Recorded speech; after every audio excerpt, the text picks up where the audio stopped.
Hello बच्चों, आपका स्वागत है हमारे YouTube channel Kailash career academy में।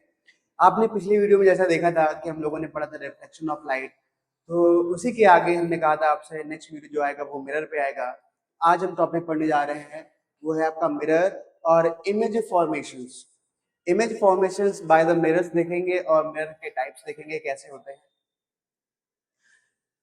होपफुली आप लोग एंजॉय कर रहे हैं सारे वीडियोस और इंफॉर्मेटिव है आपके लिए बोर्ड एग्जाम के पर्पज से और आपकी प्रिपरेशन के लिए पर्पज से। ठीक है, तो ऐसे ही हमारे साथ बने रहिए, अच्छी चीज सीखते रहिए। आज हम लोग देखने वाले हैं मिरर्स और मिरर्स के टाइप। कुछ खास चीजें देखिएगा सर। देखते हैं हम लोग मिरर्स में। First mirror, what is mirror? Mirror क्या होता है देखेंगे, डायग्राम से ही समझेंगे सारी चीजें। मान लीजिए कोई एक प्लेन सरफेस है जिसके एक साइड में पेंट कर दिया गया है। क्या कर दिया गया है? पेंट कर दिया गया है। और जो हमारा सेकेंड सरफेस जो होगा वो कैसा हो जाएगा?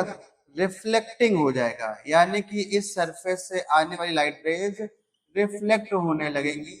तो ऐसे सरफेस को बोलते हैं रिफ्लेक्टिंग सरफेस। तो जब भी किसी एक ऑब्जेक्ट के एक साइड पे पेंट कर दिया जाए तो दूसरा साइड कैसा हो जाए? रिफ्लेक्टिंग हो जाए। तो ऐसे ऑब्जेक्ट्स को बोलते हैं मिरर।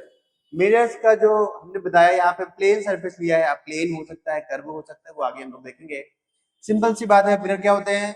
मिरर के एक साइड पे क्या होता है? पेंट होता है, दूसरा सरफेस कैसा होता है? रिफ्लेक्टिंग सरफेस होता है। ऐसे और सारे ऑब्जेक्ट्स को क्या बोला जाता है? मिरर्स कहा जाता है। मिरर्स के कितने टाइप्स होते हैं वो देखते हैं हम लोग। इसको हटा देते हैं तब तक के लिए। मिरर्स के मेनली दो टाइप हैं। फर्स्ट हमारा टाइप जो है वो है प्लेन मिरर। Plane mirror. और सेकंड टाइप हमारा जो मिरर का है which is called spherical mirror. Spherical mirror. दो टाइप के मिरर्स होते हैं, plane mirror and spherical mirrors. Plane mirror को समझते हैं। प्लेन मिरर, जब भी रिफ्लेक्टिंग सरफेस, जब भी किसी मिरर का रिफ्लेक्टिंग सरफेस कैसा हो? एक स्ट्रेट सरफेस हो, स्ट्रेट सरफेस हो। जब भी मिरर का रिफ्लेक्टिंग सरफेस कैसा हो? स्ट्रेट सरफेस हो। तो ऐसे सारे मिरर्स जो होते हैं वो प्लेन मिरर होते हैं। आज लोग समझे होंगे कि मिरर्स के दो टाइप होते हैं, plane mirror, spherical mirror. Plane mirrors उन्हें कहते हैं जिनका जो रिफ्लेक्टिंग सरफेस होता है, जहां से लाइट रिफ्लेक्ट हो रही होती है, वो सरफेस कैसा होगा? स्ट्रेट सरफेस होगा। वो सारे मिरर हमारे प्लेन मिरर होंगे। और स्फेरिकल मिरर देखते हैं। मान लीजिए कि ग्लास स्फेयर है, ग्लास स्फेयर है, और इस ग्लास स्फेयर को हमने साइड से कट कर दिया। कट करने पे इसके एक साइड में हमने पेंट कर दिया। पेंट करने के बाद देखेंगे जो इसका इनर साइड जो है वो कैसा हो जाएगा? रिफ्लेक्टिंग हो जाएगा। कैसा हो जाएगा? रिफ्लेक्टिंग हो जाएगा, यानी कि इसका जो रिफ्लेक्टिंग सरफेस है वो इनर साइड है। और ये सरफेस कैसा है? कर्व सरफेस है। कैसा सरफेस है? ये कर्व सरफेस है। यानी कि spherical mirror are those mirror which are a part of a spherical glass. Sphere glass के जो पार्ट होते हैं कट करने के बाद उनको ही बोलते हैं हम लोग स्फेरिकल मिरर।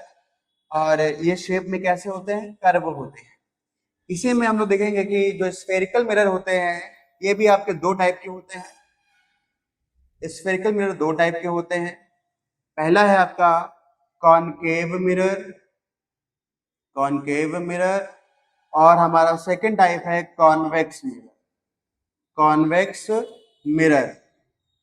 स्फेरिकल मिरर दो टाइप के हैं, कॉनकेव मिरर, कॉन्वेक्स मिरर। अब जरा ध्यान से देखिएगा, इसी ग्लास स्फेयर में जब हम पेंट को आउटर साइड कर रहे हैं और तब इनर साइड हमारा कैसा हो रहा है? रिफ्लेक्टिंग। क्या है इधर वाला साइड?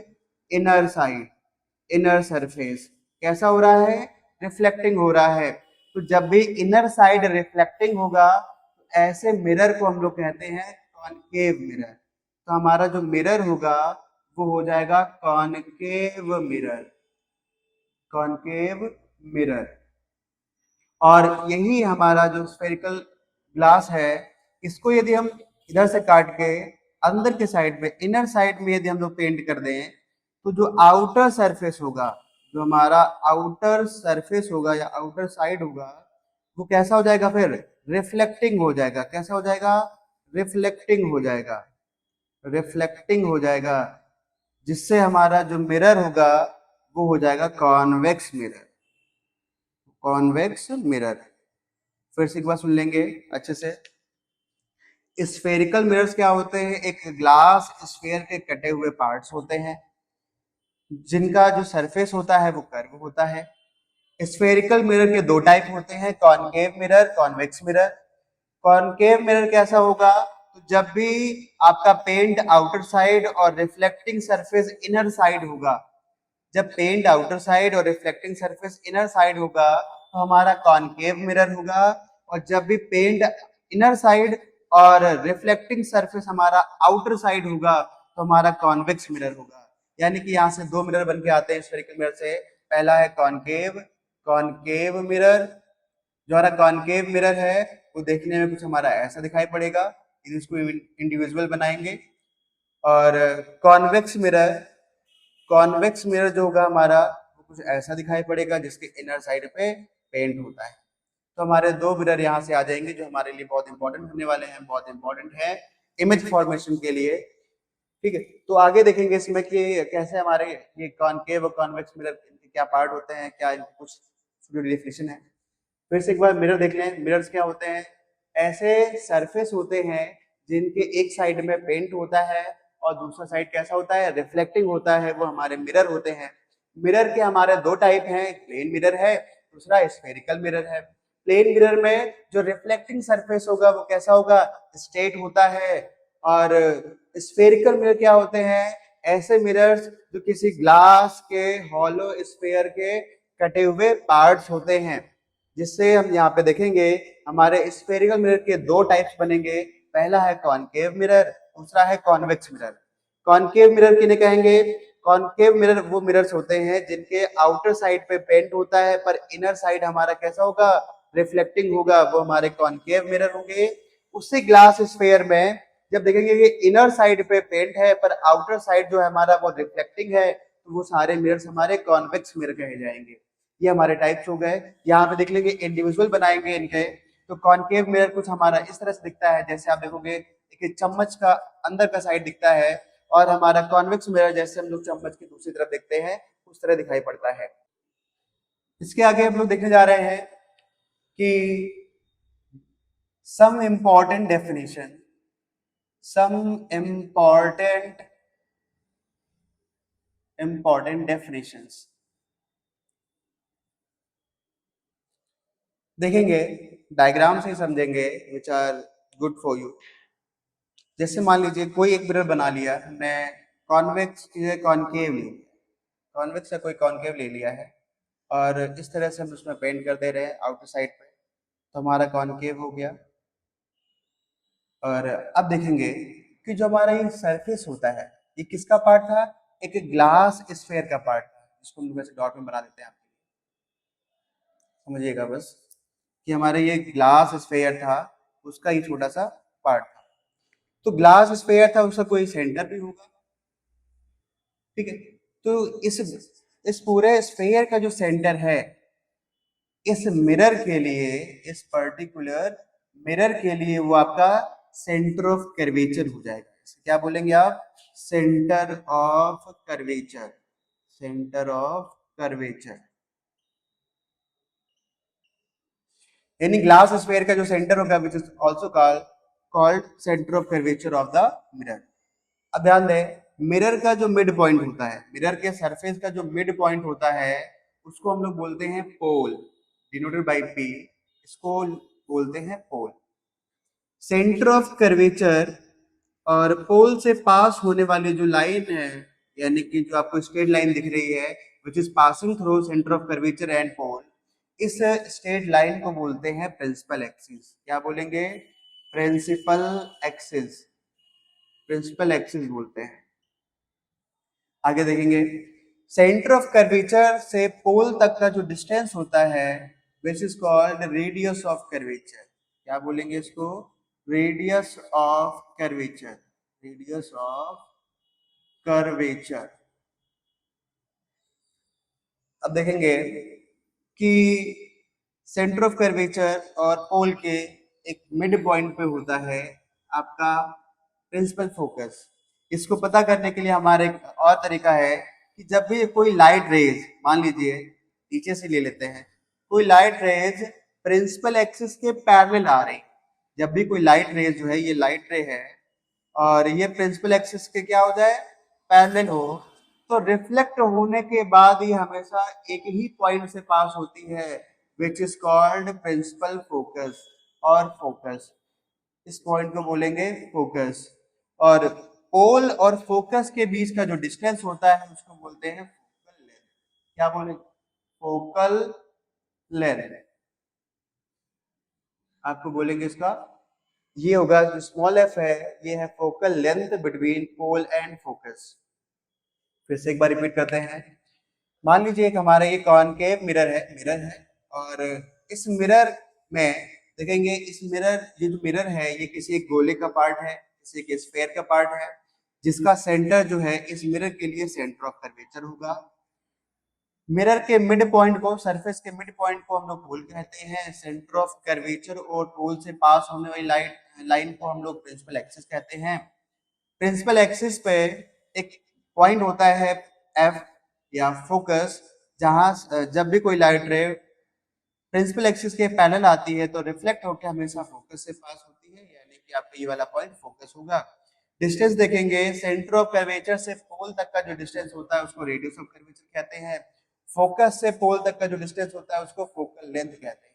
ये आपकी कुछ इंपॉर्टेंट चीजें हैं जो आपको याद रखनी, हर जगह काम आएंगी। आप उसको याद रखें, डेफिनेशन से कुछ नहीं है, आप जितना याद रखेंगे उतना काम आएगा। आप एक बार फिर से देख लेंगे कि ये जो आपका इंपॉर्टेंट डेफिनेशंस हैं उसमें से आपका फर्स्ट है सेंटर ऑफ कर्वेचर, फिर आपका है pole, principal axis, radius of curvature, focus and focal length. ये आपके कुछ इंपॉर्टेंट डेफिनेशंस हैं जो आपको याद रखनी है, जो आपका काम आने वाली है। स्क्रीनशॉट लेने के बाद आप आगे देखेंगे। इसके आगे हम लोग देखने जा रहे हैं इमेज। इमेज क्या होती है, देखिएगा इमेज क्या होती है, डायग्राम समझेंगे कि मान लीजिए एक मिरर रखा हुआ है यहाँ पे,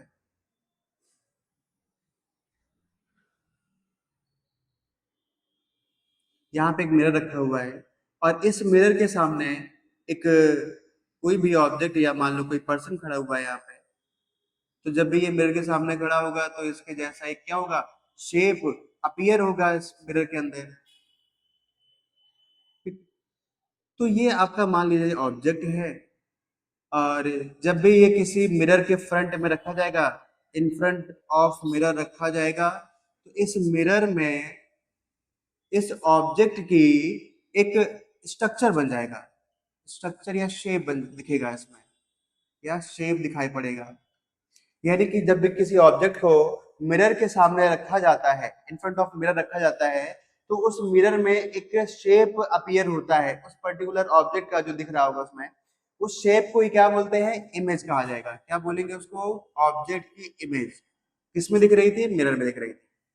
फिर से एक बार डेफिनेशन लिखने के लिए आप ये बता सकते हैं, when an object placed in front of a mirror, a shape of that object is appeared which is called image of that object। ये आपकी डेफिनेशन हो सकती है। फिर से रिपीट कर रहा हूं, when an object placed in front of a mirror, the shape appear in the mirror which is called image of that object। ये आपका इमेज होता है। इमेज ऐसे ही आपकी इमेज के दो टाइप हैं। फर्स्ट टाइप जो है रियल इमेज, रियल इमेज है, और सेकेंड टाइप है वर्चुअल इमेज, वर्चुअल इमेज। समझेंगे इसको, शॉर्ट में ही समझेंगे कि रियल इमेज और वर्चुअल इमेजेस क्या होती हैं। जैसे मान लीजिए रियल इमेज को समझने के लिए आपने कॉनकेव मिरर बनाया और मान लीजिए ये प्रिंसिपल एक्सिस बना दी है और यहाँ से लाइट रेज आ रही है। देखेंगे जब भी कोई लाइट रेज, किसी ऑब्जेक्ट से आने वाली लाइट रेज रिफ्लेक्ट होने के बाद एक्चुअल में मिलती है, कहीं पे किसी भी पॉइंट पे मिलती है, जरूरी नहीं कि प्रिंसिपल एक्सिस पे मिले। जब भी लाइट रेज रिफ्लेक्ट होने के बाद यहाँ से रिफ्लेक्ट होंगी और रिफ्लेक्ट होने के बाद किसी पॉइंट पे एक्चुअल मीट करें, एक्चुअल में क्या हो, मीट हो, मिलती हो, तो ऐसे पॉइंट को क्या बोलते हैं, real image of that object. क्या बोलेंगे, रियल इमेज बोलेंगे। What is real image? When light rays is when light rays are actually meet at a point after reflecting from a mirror, that point is called real image. आपका जो real image है वो आपके concave mirror में ही बनता है, ये याद रखिएगा। फिर तो देखते हैं हम लोग वर्चुअल इमेज क्या होती है। जैसे हम यहाँ पे ले रहे हैं कॉन्वेक्स मिरर, कॉन्वेक्स मिरर ले लिया, इसमें क्या होगा, जब भी कोई लाइट रेज आएंगी तो ये एक्चुअल में मीट नहीं करेगी। ये आपका यहाँ पे याद रखना है कि जब भी कोई लाइट रेज ऑब्जेक्ट से, मान लीजिए ऑब्जेक्ट रखा हुआ है, आएंगे तो ये एक्चुअल मीट नहीं करेंगे। जैसे यहाँ पे देखेंगे तो यहाँ पे देखोगे सेकंड साइड आपका, इसको हम थोड़ा बड़ा भी कर सकते हैं कि कॉन्वेक्स मिरर में जब भी कोई ऑब्जेक्ट रखा जाएगा तो उससे आने वाली लाइट रेज क्या होंगी, सेकंड साइड पे ऐसे ही अपीयर होंगी, मिलती हुई ये, जबकि ये आपस में रिफ्लेक्ट होके वापस सरफेस से ही आ गई हैं रिफ्लेक्ट होके। पर हम लोग जब इमेजिन करेंगे कि हाँ लाइट रेज क्या होंगी, सेकंड साइड पे इस तरह से मीट करेंगे, they are appear to meet, they are appear to meet, हमें ऐसा इमेजिन होगा कि वहां पे ऐसे मीट कर रही होंगी। तो ऐसे पॉइंट को या जहां पे मीट करेंगे उस पॉइंट को बोलते हैं हम लोग वर्चुअल इमेज। क्या बोलेंगे, virtual image. Light rays appear to meet होगी किसी पॉइंट पे तो उस पॉइंट को बोलेंगे वर्चुअल इमेज। जब एक्चुअली मीट करेंगे किसी पॉइंट पे तो उस पॉइंट को बोलेंगे रियल इमेज। इमेज दो टाइप की होती है, real image, virtual image. Image क्या होती है, जब भी किसी ऑब्जेक्ट को मिरर के फ्रंट में रखा जाता है तो उस ऑब्जेक्ट का एक शेप अपीयर होता है मिरर में, उस शेप को बोलते हैं इमेज। और इमेज के दो टाइप है, real image, virtual image. Real image जब लाइट रेज रिफ्लेक्शन के बाद एक्चुअल में मीट करेंगी तो उस पॉइंट को बोलते हैं रियल इमेज। जब भी कोई लाइट रेज रिफ्लेक्शन के बाद अपीयर टू मीट होंगे किसी पॉइंट पे, उस पॉइंट को बोलेंगे वर्चुअल इमेज। देखेंगे साइन कन्वेंशन रूल।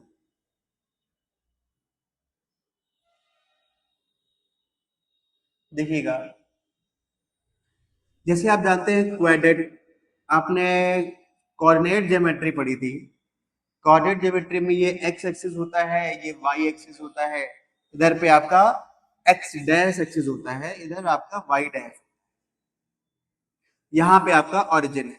मान लीजिए आपने किसी मिरर को कुछ इस तरह से प्लेस किया है, हम कोई भी मिरर लेते हैं, हम यहाँ पे कॉनकेव ले लेते हैं, कि मिरर का जो पोल है वो इसके ओरिजिन पे है। इस पे हमने हल्का सा पेंट कर दिया है जो आपको विजिबल हो जाए। तो जानते हैं कि आप जो एक्स एक्सिस होता है ओरिजिन से, ये आपका ये कैसा होता है, पॉजिटिव होता है। कैसा होता है, पॉजिटिव होता है। पर जो आपका एक्स डैश एक्सिस होता है वो कैसा होता है, नेगेटिव होता है।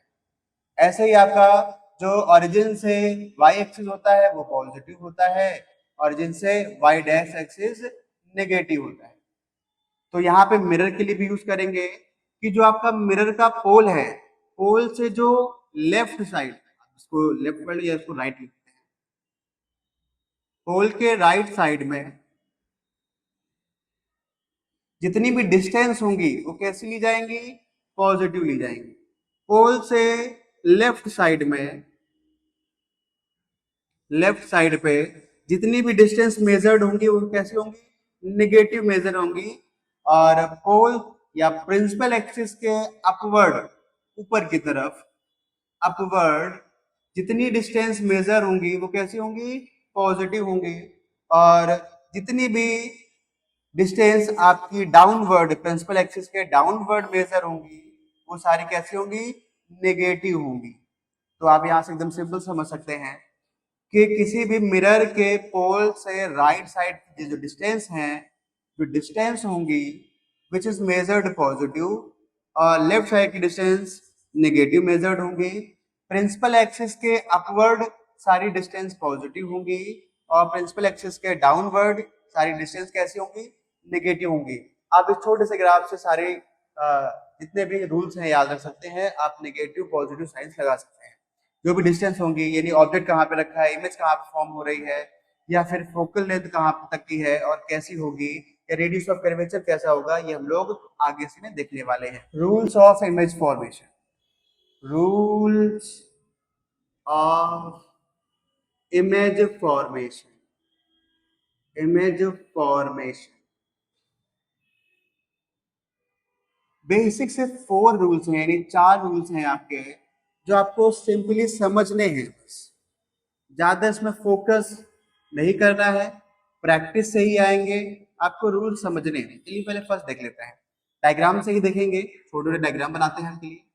फर्स्ट रूल है, जैसे मान लीजिए फर्स्ट रूल कहा कहता है कि जब भी कोई लाइट रे, जब भी कोई लाइट रे प्रिंसिपल एक्सिस के पैरेलल आएगी, ये आपका फर्स्ट रूल है कि जब भी कोई लाइट रे प्रिंसिपल एक्सिस के पैरेलल आएगी तो हमेशा रिफ्लेक्ट होने के बाद एक ही पॉइंट से पास होगी, जिसको हम लोग क्या बोलते हैं, फोकस कहते हैं। ठीक? जब भी कोई लाइट रे प्रिंसिपल एक्सिस के पैरेलल आती है तो रिफ्लेक्ट होने के बाद फोकस से पास होती है या फोकस से आती हुई अपीयर होगी। जैसे यहाँ पे ये जो सेकंड वाली बात है कि फोकस से आती हुई अपीयर होगी, ये आपके कॉन्वेक्स मिरर के लिए। जैसे देखेंगे यहाँ पे, जैसे मान लीजिए ये आपकी लाइट रे पैरेलल आई है और ये रिफ्लेक्ट हुई, तो जब ये रिफ्लेक्ट हुई तो देखेंगे इसको पीछे से, तो किसी पॉइंट से आती हुई अपीयर होगी, इसको क्या बोलेंगे, फोकस कहा जाए।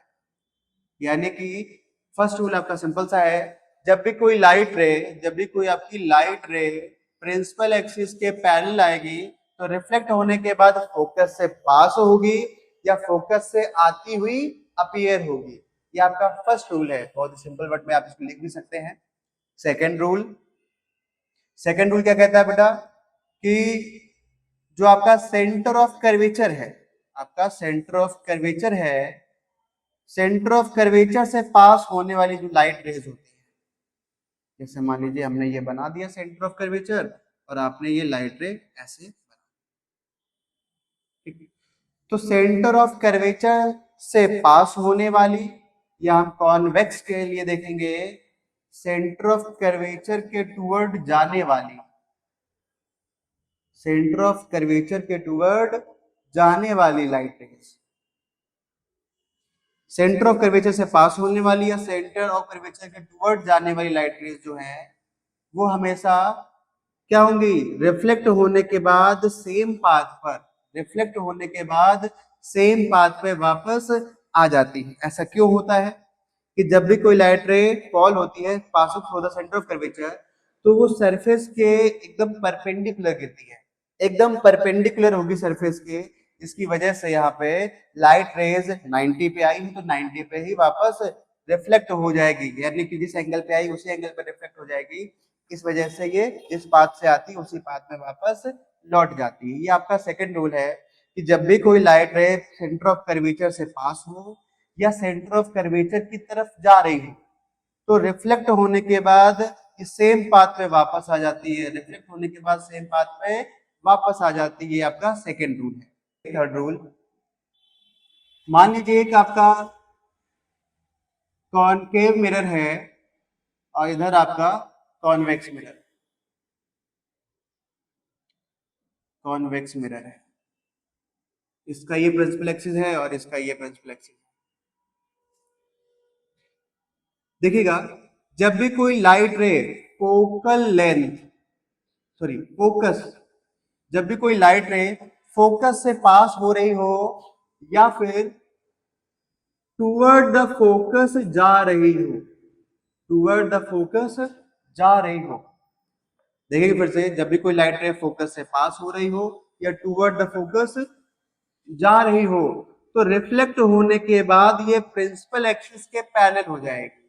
क्या हो जाएगी, रिफ्लेक्ट होने के बाद ये प्रिंसिपल एक्सिस के पैरेलल हो जाएगी। आपका थर्ड रूल क्या है, फिर से रिपीट करते हैं, जब भी कोई लाइट रे फोकस से पास हो रही हो या फोकस के तरफ जा रही हो तो रिफ्लेक्ट होने के बाद वो प्रिंसिपल एक्सिस के पैरेलल हो जाएगी, रिफ्लेक्ट होने के बाद ये प्रिंसिपल एक्सिस के पैरेलल हो जाएगी। ये आपका थर्ड रूल है। फोर्थ सिंपल सा है, आपका रिफ्लेक्शन का ही रूल है कि जब भी कोई लाइट रे जिस एंगल पर इंसिडेंट होगी उसी एंगल पे क्या होगी, रिफ्लेक्ट भी होगी। यानी एंगल ऑफ इंसिडेंस जो है वो एंगल ऑफ रिफ्लेक्शन के क्या होगा, इक्वल रहेगा। यानी कि इंसिडेंट एंगल और रिफ्लेक्टेड एंगल जो होंगे दोनों ही क्या रहेंगे, इक्वल रहेंगे। चाहे वो कॉनकेव मिरर की बात करें या फिर हम लोग कॉन्वेक्स मिरर की बात करें, दोनों की ही बात सेम है। यहाँ पे इसको भी ऐसे बनाया जा सकता है। ये तो एंगल ऑफ इंसिडेंस जो है वो हमेशा इक्वल होगा एंगल ऑफ रिफ्लेक्शन के। फोर्थ रूल है आपका angle of incidence is always equal to the angle of reflection. Angle of incidence जितना भी होगा उतना ही एंगल ऑफ रिफ्लेक्शन होगा। ये आपके इमेज फॉर्मेशन के इंपॉर्टेंट 4 रूल्स थे। इन्हीं रूल्स के हेल्प से हम लोग इमेज फॉर्मेशन करेंगे जो आगे हम लोग देखेंगे भी। उससे पहले हम आपको एक शॉर्ट ट्रिक बताएंगे या तरीका बताएंगे जिससे आप ये याद रख सकते हैं कि जो इमेजेस हैं वो कहाँ पे फॉर्म होती हैं और कहाँ पे ऑब्जेक्ट रखा जाएगा और कैसे फॉर्म होगी, यानी नेचर ऑफ इमेजेस भी बताएंगे। चलिए आगे देखते हैं। इसमें हमारा जो image formation by concave mirror है उसका एक ट्रिक से समझते हैं, क्योंकि सारी चीजें एक साथ याद रखना मुश्किल होता है, सारे रे डायग्राम। तो उसके लिए सिंपल सा ट्रिक है या एक ही डायग्राम में सारी चीजें हैं। जैसे हमने एक बड़ा सा कॉनकेव मिरर बना लिया और उस पर पेंट कर दिया हमने, तो देखिएगा ये रहा आपका प्रिंसिपल एक्सिस,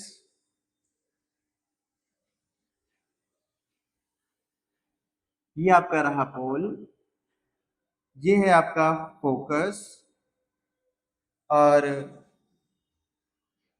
यहाँ पे आपका हमने बना दिया सेंटर ऑफ कर्वेचर, और इस जगह पे आपका इनफाइनाइट जो है वो पॉइंट रहेगा। इनफाइनाइट थोड़ा सा यहाँ, मान लीजिए कि सबसे पहली कंडीशन है कि ऑब्जेक्ट जो है आपका वो इनफाइनाइट पे रखा हुआ है, ऑब्जेक्ट O1, मतलब कि फर्स्ट पोजीशन है इसकी। ठीक है, तो ऑब्जेक्ट की फर्स्ट पोजीशन है O1, तो इसकी इमेज कहाँ फॉर्म होगी, तो इसकी इमेज देखो, ऑब्जेक्ट को हम थोड़ा सा बड़ा बनाते हैं क्योंकि जैसे जैसे हम लोग मिरर की तरफ बढ़ेंगे वैसे वैसे इसका साइज क्या हो जाएगा, छोटा होता जाएगा O1।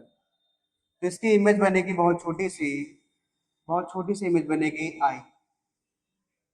I1, यहाँ लिख देते हैं इसके थोड़ा सा, यहाँ I1, ये आपका फोकस है।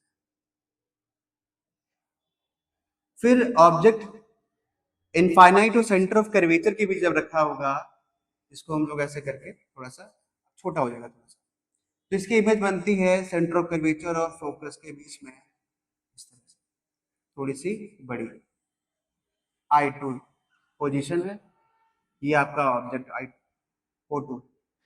जब भी कोई ऑब्जेक्ट सेंटर ऑफ कर्वेचर पे रखा होगा O3, तो इसकी इमेज भी कहां पे बनेगी, सेंटर ऑफ कर्वेचर पे बनेगी, इक्वल डिस्टेंस, इक्वल हाइट।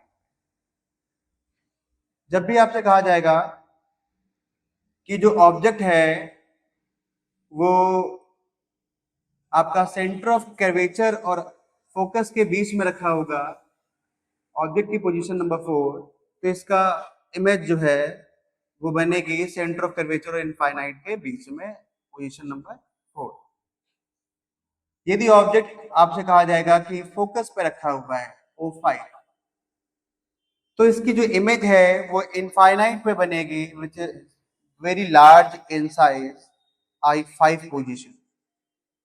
ठीक, और एक लास्ट कंडीशन, जब भी कोई ऑब्जेक्ट फोकस और पोल के बीच रखा होगा, तो ये आपके ऑब्जेक्ट की पोजीशन नंबर 6 है, जिसकी इमेज बिहाइंड द मिरर बनती है, और ये आपकी पोजीशन नंबर 6। अब यहाँ पे देखिएगा जो नीचे की तरफ इमेज जो है यहाँ पे I1 to I5 इमेज जो है वो कैसी है, रियल है और इन्वर्टेड है। कैसी है, रियल और इन्वर्टेड इमेजेस है। ये आपको जो दिख रही है, पहली इमेज यहाँ पे बनी थी और उसके बाद I2, I3, I5 तक की जो है ये सारी कैसी इमेज होंगी, रियल इमेज और इन्वर्टेड इमेज होंगी। पर जो हमारी ये इमेज दिख रही है I6 वाली, ये हमारी वर्चुअल इमेज होगी, वर्चुअल होगी और इरेक्ट होगी, यानी कि सीधी बनी होगी। ठीक है, तो बाकी की 5 कॉनकेव मिरर में 5 कंडीशन, जब भी ऑब्जेक्ट इनफाइनाइट पे रखा होगा, जब भी ऑब्जेक्ट इनफाइनाइट और सेंटर ऑफ कर्वेचर के बीच रखा होगा, ऑब्जेक्ट सेंटर ऑफ कर्वेचर पे रखा होगा, ऑब्जेक्ट फोकस और सेंटर ऑफ कर्वेचर के बीच रखा होगा, ऑब्जेक्ट फोकस पे रखा होगा। 5 कंडीशंस के लिए जितनी भी इमेजेस फॉर्म हुई हैं यहाँ पे आपकी, वो सारी कैसे होंगी, रियल और इन्वर्टेड होंगी। जैसे जैसे देखेंगे कि ऑब्जेक्ट मिरर की तरफ बढ़ेगा, इमेजेस जो है वो मिरर से दूर हटती जाएंगी और धीमे धीमे ऑब्जेक्ट का साइज छोटा होगा तो क्या नाम, हमारे इमेजेस का साइज बड़ा होता जाता है। पर जो हमारी लास्ट कंडीशन है 6 नंबर, जब ऑब्जेक्ट आपका फोकस और पोल के बीच में लाई करे रखा हो, तो उसकी इमेज हमेशा एक बिहाइंड द मिरर बनती है। ये बिहाइंड द मिरर है जो कैसी होगी, वर्चुअल इरेक्ट इमेज होगी। ये आपकी पूरी 6 कंडीशन है कॉनकेव मिरर की। इसको एक बार ध्यान से नोट करें और इसको याद रखें। इसी तरीके से याद रखेंगे तो आपको ये याद रखना बहुत आसान रहेगा।